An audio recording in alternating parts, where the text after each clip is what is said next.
Some time ago on a live television program, the host asked me, how can a book that was written 2,000, 3,000 years ago have any relevance for us today? We live in a totally different age.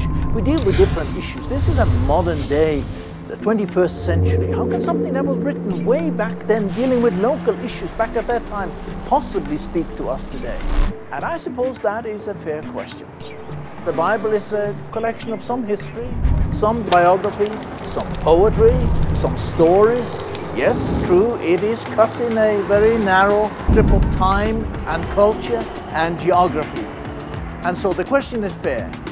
For me, as a believer, a Seventh-day Adventist believer, the book is of critical importance. I cannot know about the past, the present and the future, seen through God's perspective, seen from His particular angle, unless I have access to the words by which God speaks to me. Through it, we meet God. Through it, we meet Jesus Christ. I mean, the Bible is not a prisoner of any time. It's not a prisoner of any culture, and takes up values which is applicable back then, but equally applicable for us today. But for its importance to be realized, I obviously have to read it.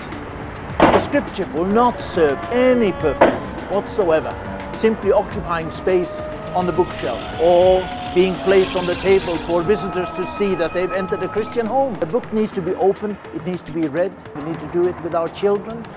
If we don't do this, how is God going to speak to us? How do I know what God has to offer? Is the Bible important? Is the Scripture of critical value? To me, as a Seventh-day Adventist, it is.